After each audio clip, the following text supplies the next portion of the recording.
સૌ મિત્રોને જય સોમનાથ. ઓમ નમઃ શિવાય. પ્રિય મિત્રો, તમારો દિવસ શુભ રહે, મંગલમય શુભકામના. હું બિલીમરાથી જોગીભાઈ વ્યાસ આપ સૌનું આપણી જોગેશમાં પણ હાર્દિક સ્વાગત કરું છું. મિત્રો, આજરોજ જોઈશું આજનું શુભ પંચાંગ.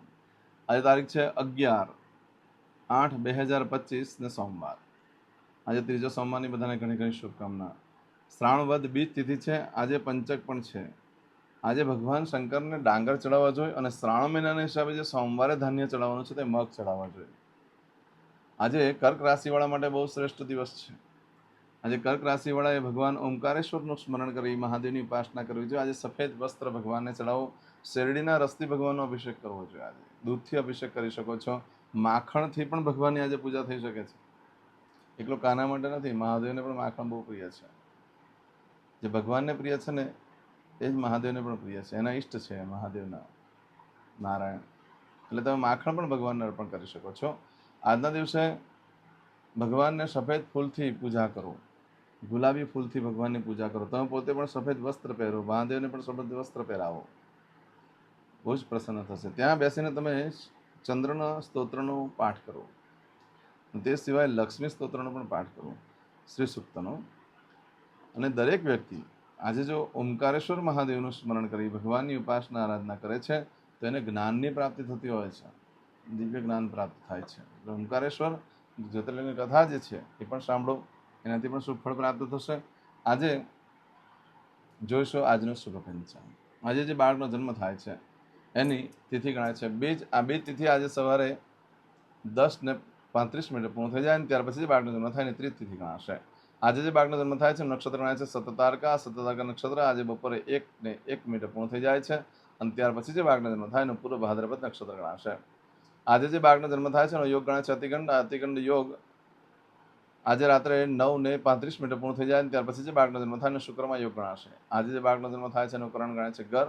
ગર કરણ આજે સવારે 10:35 પૂર્ણ થઈ જાય છે અને ત્યાર પછી જે બાળકનો જન્મ થાય એનું વણિજ કરણ ગણાશે. આજે જે બાળકનો જન્મ થાય છે એની રાશિ ગણાય છે કુંભ. કુંભ રાશિ નક્ષત્ર આવે છે ગ શ શ. કુંભ રાશિનો સ્વામી ભગવાન શનિ છે. આજે આખા દિવસમાં કોઈ પણ બાળકનો જન્મ થાય બધાની રાશિ કુંભ ગણાશે. આ કુંભ રાશિ 12 તારીખે સવારે 6:11 પૂર્ણ થાય છે. એટલે ત્યાં સુધી જે બાળકોના જન્મ થાય બધાની રાશિ કુંભ ગણાશે. રાશિ તિથિ વાર નક્ષત્રો કરણનું બહુ જ મહત્વ છે મિત્રો. એમાં જેનો પણ જન્મ હોય તેની ચોક્કસ પ્રમાણે પૂજા વિધિ કરેલો જીવન સરળ બની જશે. આજે જે કોઈ મારા સબસ્ક્રાઇબ મિત્ર, મારા ઘર પરિવારમાંથી કોઈ પણ સદસ્યની આજે વર્ષગાંઠ છે યા મેરેજ એનિવર્સરી છે, બધાને મારી ઘણી ઘણી શુભકામના. તમારા જીવનમાં ખૂબ પ્રગતિ ઉન્નતિ થાય.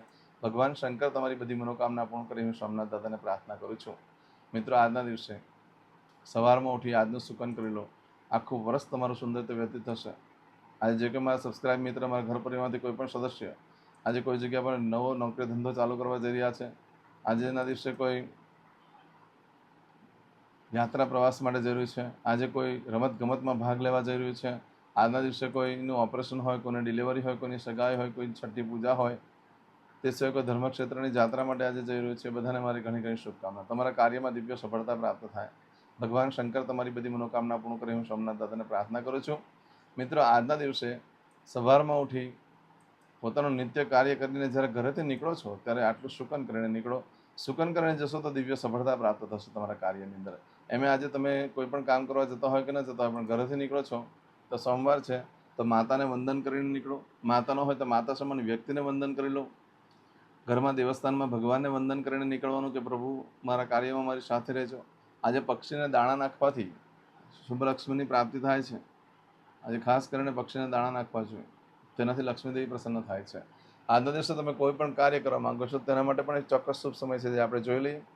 આજે સવારે 6 થી 7:30 વાગ્યા સુધીનો સમય શુભ રહેશે. એ જ રીતે આજે સવારે 9 થી 10:30 વાગ્યા સુધીનો સમય શુભ રહેશે. એ જ રીતે આજે બપોરે 1:30 થી સાંજે 7:30 વાગ્યા સુધીનો સમય શુભ રહેશે. રાત્રે 10:30 થી રાત્રે 12 વાગ્યા સુધીનો સમય શુભ રહેશે. આવતીકાલે મળસ્કે 1:30 થી મળસ્કે 6 વાગ્યા સુધીનો સમય શુભ રહેશે. આ સમયગાળા દરમિયાન તમે કોઈ પણ કાર્ય કરો છો તે કાર્યમાં તમને દિવ્ય સફળતા પ્રાપ્ત થઈ શકે છે. મિત્રો, આજના દિવસે કોઈ પણ કાર્ય કરવા માટે નીકળો છો તો ખાસ ધ્યાન રાખીને નીકળજો. આજે જો તમારી કોઈ વસ્તુ ચોરાઈ ગઈ કે ખોવાઈ ગઈ તો 11 દિવસમાં મળે, બાકી મળવાની શક્યતા બિલકુલ ઓછી છે. આજના દિવસે તમે કોઈ કાર્ય કરવા માટે નીકળો છો, કંઈ ખરીદી કરવા માંગો છો, નવો વેપાર ધંધો ચાલુ કરવા માંગો છો, કોઈ પણ પ્રકારનું કાર્યક્ષેત્રમાં આજે આગળ વધવા માંગો છો તો ધ્યાન રાખજો કે તમારી સાથે કંઈ છલ કપટ ન થઈ જાય. કારણ કે આજના દિવસે સૌથી ઉત્તમ દિવસ છે મંત્ર સિદ્ધિ માટે. ગઈકાલના વિડીયોમાં પણ મેં કહ્યું છે આજે મંત્ર સિદ્ધ કરવા માટે કે પૂજા સિદ્ધ કરવા માટે ઉત્તમ દિવસ છે. આજે ચોક્કસ પ્રમાણે પૂજા વિધિ કરી લેવી જોઈએ. આજે પૂજા કરવાથી એ કાર્ય સિદ્ધ થતું હોય છે. આજના દિવસે ખરીદી કરવા માટે, પશુની ખરીદી કરવા માટે ઉત્તમ છે. વાહનની ખરીદી કરવા માટે પણ ચાલે. કોઈ પણ વસ્તુની ખરીદી કરી શકાય છે. પણ ધ્યાન એ રાખવાનું છે કે તમને સસ્તી વસ્તુ મોંઘામાં ના આપી દે અને મોંઘા વસ્તુ પાછી કોઈ બે ડુપ્લિકેટ ન પકડાવી દે. તમારી પર આજે કોઈ મોહિત કરી શકે છે, તમને કોઈ આ વાતમાં ફસાવી પણ શકે છે. તમારી પર કોઈ પણ મેલી વિદ્યાનું મારણ તારણ પણ આજે કોઈ કરી શકે છે. માટે ધ્યાન રાખવું, એ કોઈ વાતમાં ફસી ન જવાય. આજના દિવસે ઇન્ટરવ્યૂ આપવા માટે શ્રેષ્ઠ દિવસ છે. આજના દિવસે નવા વસ્ત્ર ભૂલમાં પણ ધારણ ન કરશો. નવા વસ્ત્ર ધારણ કરવાથી રિએક્શન આવી શકે. ઝેરી વસ્તુ કરડવાનો પણ ભય રહે છે. કૂતરું કરડવાનો પણ ભય રહે છે. માટે આજે આ ચોક્કસ ધ્યાન રાખજો. આવું બધું જે ફળ છે આજે બપોરે 1 ને 1 મિનિટ સુધીમાં મળે. આજે બપોરે 1 ને 1 મિનિટથી લઈ આવતીકાલે સવારે 11 ને 53 મિનિટ સુધીમાં તમે જે કાર્ય કરો છો એનું ફળ બદલાઈ જાય છે. એમાં તમારું કોઈ પણ વસ્તુ ખોરવાઈ ગઈ કે ચોરાઈ ગઈ તો 11 દિવસમાં મળે, બાકી મળવાની શક્યતા બિલકુલ ઓછી છે. આ સમયગાળા દરમિયાન કોઈ પણ કાર્યનો આરંભ કરવો શ્રેષ્ઠ છે. ખરીદી કરવા માટે પણ શ્રેષ્ઠ, વેચાણ કરવા માટે પણ શ્રેષ્ઠ. તે સિવાય આજે તમે જે કાર્યનો આરંભ કરો છો એ કાર્યમાં સુખ સમૃદ્ધિમાં ખૂબ વધારો થાય છે અને આગળ જતાં તમે ઘણું સુખ પ્રાપ્ત કરી શકો છો. વેચાણ કરવા માટે પણ શ્રેષ્ઠ દિવસ છે. ખરીદી કરવા માટે પણ શ્રેષ્ઠ દિવસ છે. આજે કોઈ નવું યંત્ર લીધું હોય, પ્રથમવાર ચાલુ કરવા માટે પણ શ્રેષ્ઠ દિવસ છે. આજે સોનું, ચાંદી, હીરા, માણેક, મોતી, વસ્ત્ર, અન્ન, જળ તેમજ આજે વાહનની ખરીદી કરવા માટે પણ શ્રેષ્ઠ દિવસ રહેશે. દસ્તાવેજો પર સાઇન કરવા માટે પણ સરસ દિવસ છે. આજે ઇન્ટરવ્યૂ આપવા માટે પણ બહુ શ્રેષ્ઠ દિવસ છે. આવું બધું જે ફળ છે એ આજના દિવસે કેટલાથી કેટલા વાગ્યા સુધી તે પણ હું કહું છું, તે ખાસ ધ્યાન રાખીને સાંભળીને કામ કરજો. આજે નવા વસ્ત્ર ધારણ કરવાથી મોટા ભાગે કપડાં ભીના થઈ જાય છે. ચોમાસામાં જ પહેરવાનો યોગ આવ્યો વસ્ત્ર અને વડીલો સાથે અમાન્ય જળવાય છે. આ જૂના શિક્ષકોની મુલાકાત થઈ શકે નવા વસ્ત્ર ધારણ કરવાથી. પણ આજે જે તમે નવા વસ્ત્ર ધારણ કરો છો ને એ જ્યારે પણ પહેરશો ત્યારે કપડાં ભીના થશે. યા તમે લગ્નમાં ગયા હશો, યા કોઈ રસ્તા પર ઊભા હશો તો કોઈ પાણી રેડી જશે, યા તો વરસાદ પડશે. આવી બધી શક્યતાઓ રહે જો આજે નવા વસ્ત્ર ધારણ કરો તો. પણ આવું બધું જે ફળ છે આજે બપોરે 1 થી આવતીકાલે બપોરે 1 ને 53 મિનિટ સુધીમાં તમને મળે. આજે કરશો આજનો સંકલ્પ. આજે સોમવાર છે, મહાદેવના દર્શન કરવા જવાનું ચૂકશો નહીં. ભગવાન શંકરના મંદિરે જવાનું ચૂકશો નહીં. આજના દિવસે ખાસ ભગવાનને ડાંગર અને મગ ચડાવવાનું પણ ચૂકશો નહીં. આજે મારા યુટ્યુબ ચેનલની ઉપર ઓમ નમઃ શિવાય યા જય સોમનાથ લખવાનું પણ ચૂકશો નહીં. અદ્યતને ચમચીમાં પાણી લઈ લો. અદ્યતને માસના માસોત્તમ બ્રહ્મ પવિત્ર શ્રાવણ માસે શુભે કૃષ્ણ પક્ષ દ્વિતીયાયામ. મિત્રો, મારો આખો વિડીયો સાંભળવાનો, કારણ કે ઘણી વખત અમુક વસ્તુ ચાલુ વિડીયો યાદ આવતી હોય છે તો હું કહું છું. અમુક જે કરવા લાયક કાર્યો હોય છે તે હું સમજાવતો હોઉં છું, તે ચોક્કસ કરી લેવાના. ચમચીમાં પાણી લઈ લો. અદ્યતને માસના માસોત્તમ બ્રહ્મ પવિત્ર શ્રાવણ માસે શુભે કૃષ્ણ પક્ષ દ્વિતીયાયામ ચંદ્રવાસન વિત્તાયામ. હવે દરેક જણા પોતાનું સાચું નામ બોલી દો. તમારું ગોત્ર ખબર હોય તો ગોત્ર બોલી દેવાનું. પછી બોલવાનું છે અહમ, મમ, આત્મન, શ્રુતિ, સ્મૃતિ, પુરાણોક્ત, પુણ્ય, ફલ, પ્રાપ્તિ, અર્થમ, અપ્રાપ્ત, લક્ષ્મી, પ્રાપ્તિ, અર્થમ, પ્રાપ્ત, લક્ષ્મી, ચિરકાલ, સૌ, રક્ષણાત્મક, લોકેવા, સભાયામ, રાજદ્વારે, વ્યાપારે, વિદ્યા અભ્યાસે, દેશે વિદેશે, સર્વત્ર, યશ, કીર્તિ, વિજય, લાભાદિ, પ્રાપ્તિ, અર્થમ, મમ, અખિલ કુટુંબસ્ય, આયુ, આરોગ્ય, ऐश्वर्यादि, प्राप्ति, अर्थम, मम, जन्म, समय, तथा च विप्र, वृंदानां, जन्म, समय, जन्म, कुंडली, मध्ये, स्थित, ग्रहः, गोचर, ग्रहः, महादशा, अंतर्दशा, प्रत्यंतर्दशा, तथा च योग, युति, दृष्टि, मध्ये, शुभफल, प्राप्ति, अर्थम, भय, रोग, शत्रु, बाधा, दोष, मारण, तारण, मंत्र, तंत्र, अरिष्ट, दोष, पीड़ा, निवृत्ति, अर्थम, ભૂત પ્રેત પિશાચાદि દ્વારા રચિત અરિષ્ટ દોષ નિવૃત્તિ અર્થમ મમ શકલ મનવાંછિત ફલ. હવે તમારા મનમાં જે કઈ ઈચ્છા હોય તે બોલી જવાનું.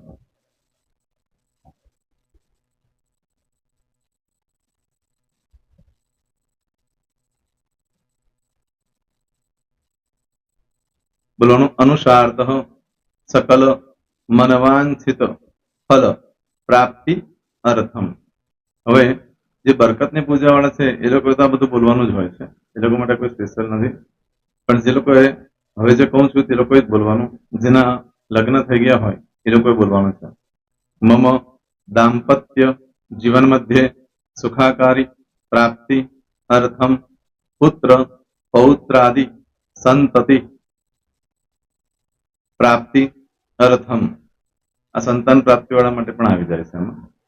દીર્ઘ આયુ આરોગ્ય ઐશ્વર્યાદિ પ્રાપ્તિ અર્થમ. તથા ચ. હવે જેના લગ્ન નથી થયા તે લોકોએ બોલવાનું. મમ જટટી વિવાહ યોગ પ્રાપ્તિ અર્થમ વિવાહ પશ્ચાત દાંપત્ય જીવન મધ્યે સુખાકારી પ્રાપ્તિ અર્થમ. હવે જે લોકોને સંતાન પ્રાપ્તિ નથી, જે લોકોને સંતાન પ્રાપ્તિ છે કરવી છે એ લોકોએ બોલવાનું. મમ દાંપત્ય જીવન મધ્યે સુખાકારી પ્રાપ્તિ અર્થમ તથા ચ દીર્ઘ આયુ આરોગ્ય ઐશ્વર્યાદિ સમન્વિત સંતતિ સુખ પ્રાપ્તિ અર્થમ. હવે જે અભ્યાસ કરી રહ્યા છો છોકરાઓ વિદ્યાર્થીઓ છે તે લોકોએ બોલવાનું છે. મમ વિદ્યા અભ્યાસ મધ્યે ઉત્તરો ઉત્તર પ્રગતિ ઉન્નતિ સાનુકૂલતા પૂર્વક દિવ્ય સફળતા પ્રાપ્તિ અર્થમ. હવે જે લોકો વિદેશમાં જવા માંગતા હોય કે શીપમાં જવા માંગતા હોય, મતલબ ભારત દેશની બહાર જઈને ધંધો વેપાર કરવા માંગતા હોય એ લોકોએ, અથવા વિદેશ જવા માંગતા હોય કાયમ માટે, એ લોકોએ બોલવાનું છે. મમ જટટી વિદેશ ગમન યોગ પ્રાપ્તિ અર્થમ વિદેશ ગમન કાર્ય મધ્યે સાનુકૂલતા પૂર્વક દિવ્ય સફળતા પ્રાપ્તિ અર્થમ. આરોગ્ય વાળા બોલવાનું છે, જેને આરોગ્યની પૂજા આપેલી હોય એ લોકોએ. એમ તો દરેક જણા જ બોલવાનું. બોલો મમ આયુ આરોગ્ય ઐશ્વર્યાદિ પ્રાપ્તિ અર્થમ.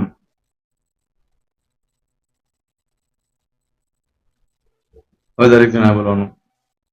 સકલ મનવાંછિત ફલ પ્રાપ્તિ અર્થમ અદ્ય દિને પ્રધાન દેવતાનામ નિત્ય દિન અનુસાર્થ પૂજન અર્ચન કર્મણિ અહમ કરીશ્યે. પાણીવાળી થાળીમાં પાણી મૂકી દેવાનું છે. હવે તમારી બધી પૂજા જે મેં આપેલી છે એ પૂજા થઈ જાય, અથવા તો તમે રોજ પૂજા કરતા છો મારી પાસેથી નથી લઈ ગયા, એ પૂજા થઈ જાય પછી ફરી પાછી ચમચીમાં પાણી લેવાનું. અહીંયા વિડીયોને સ્ટોપ કરી દેવાનું. પૂજા પતે એટલે પાછું આગળનું કરવાનું છે. અહીંયા વિડીયો સ્ટોપ કરી દેવાનું અને પૂજા પતે એટલે બોલવાનું છે. વિષ્ણવે વિષ્ણવે વિષ્ણવે નમો નમઃ વિષ્ણુ સ્મરણા સર્વમ પરિપૂર્ણ અસ્તુ. એતાની ગંધ પુષ્પ ધૂપ દીપ નૈવેદ્ય તાંબૂલ દક્ષિણા પ્રદક્ષિણા સહિત પ્રણુ મમ સકલ મનવાંછિત ફલ પ્રાપ્તિ અર્થમ પૂજન અર્ચન પ્રિયદાન ન મમ. પાણી મૂકી દેવાનું, પાછું પાણી લેવાનું. પૂજન અર્ચન બ્રહ્માર્પણમસ્તુ. નીચે જમીન પર પાણી મૂકો, એમાં આંગળી ઘસી કપાળમાં તિલક કરી દો. કપાળમાં જમીન પર પાણી મૂકું છે એમાં. ત્યાર પછી ભગવાનને કહેવાનું કે હે પ્રભુ, આજે પૂજા કરતા કોઈ પણ પ્રકારની ભૂલચૂક થઈ ગઈ હોય તો અમને ક્ષમા કરજો. અમે તમારા બાળક છીએ પ્રભુ, તમારો ખૂબ આભાર માનું છું. આજે મારી પાસે તમારી પૂજા કરાવી, મારી મનોકામના પૂર્ણ કરી. પ્રાર્થના કરી દો. જગ્યા પરથી ઉભા થઈ શ્રીનારાયણ ભગવાનને પાણી ચડાવી દો અને નિત્ય કર્મ જે કરતા હોય તે કરો. જય શ્રી. તમારો દિવસ શુભ રહે, તમે અને તમારો પરિવાર સુખી રહે, સંપન્ન રહે, સુરક્ષિત રહે, એ ભગવાન સોમનાથ દાદાને પ્રાર્થના. તો મિત્રો, તમે મારા વિડીયોને લાઈક ના આપી હોય તો સૌથી પહેલા લાઈક આપી દો. અને ત્યાર પછી જો તમે મારી આ ચેનલ સબસ્ક્રાઇબ ન કરી હોય તો સૌથી પહેલા સબસ્ક્રાઇબ કરી લો અને બેલ આઇકોન ઓલ પર ક્લિક કરવાનું ભૂલશો નહીં, જેથી કરીને સૌથી પહેલા નવી વિડીયો જે કંઈ મૂકું એ તમને મળે. મિત્રો, કંઈ પણ મૂંઝવણ હોય તો મને આ નંબર પર તમે ફોન કરીને પૂછી શકો છો. મારો મોબાઈલ નંબર છે 9825546459. મિત્રો, કોમેન્ટ્સમાં જય સોમનાથ લખવાનું ભૂલશો નહીં. ફરી પાછા નવા વિડીયો સાથે મળીએ. ત્યાં સુધી સૌને જય સોમનાથ.